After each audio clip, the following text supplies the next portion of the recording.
Pelaburan emas tu macam mana? Macam mana nak buat untung dengan emas? Banyak perkara kena tahu kalau nak kaya dengan emas.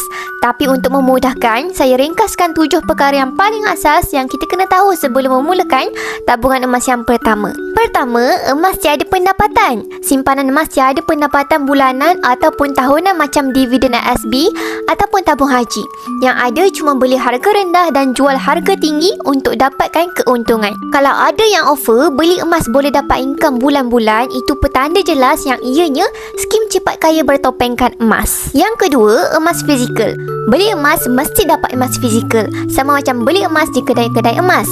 Emas tu kita boleh simpan sendiri. Kalau penjual emas syaratkan kena tunggu tempoh matang untuk keluarkan emas, itu pun petanda jelas yang ianya skim cepat kaya bertopengkan emas. Ketiga, harga emas naik 10% setahun. Harga emas confirm naik dalam jangka masa panjang disebabkan inflasi dan kejatuhan nilai ringgit dalam jangka masa panjang. Sejarah 20 tahun harga emas menunjukkan harga emas naik secara purata 10% setahun. Yang keempat, beli emas duit tak habis pun. Simpan emas bermaksud kita simpan duit dalam bentuk yang lebih kukuh. Siapa yang ada emas tentunya dia ada duit. Beli emas duit tak habis. Kalau tak beli emas, selalunya duit tu cepat habis, bocor dan boros. Bila nak pakai duit, boleh jual ataupun pajak saja emas ni pada bila-bila masa. Yang kelima, waktu terbaik untuk kita beli emas.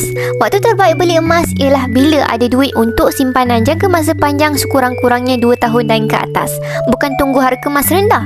Harga emas yang dianggap mahal pada hari ini akan dianggap murah beberapa tahun akan datang. Yang keenam, waktu terbaik untuk jual emas ialah bila ada peluang untuk tukar kepada aset yang boleh menjana cash flow, iaitu pendapatan, seperti beli rumah di bawah harga pasaran ataupun rolling business. Yang kedua, bila kita sudah capai target simpanan seperti naik haji, pendidikan anak-anak, dan nak kahwin dan nak beli rumah. Dan yang ketiga adalah ketika ada hal kecemasan. Apabila semua simpanan di ASB ataupun tabung haji sudah pun habis, yang hanya adalah tinggal emas. Selain daripada 3 alasan ini, tak perlu jual pun emas tu walaupun harga emas dah tinggi. Semoga perkongsian saya ini memberi manfaat. Nak mulakan simpanan emas, saya adalah dealer aktif terlatih. Mula rujuk pin video saya untuk daftar akaun emas secara percuma.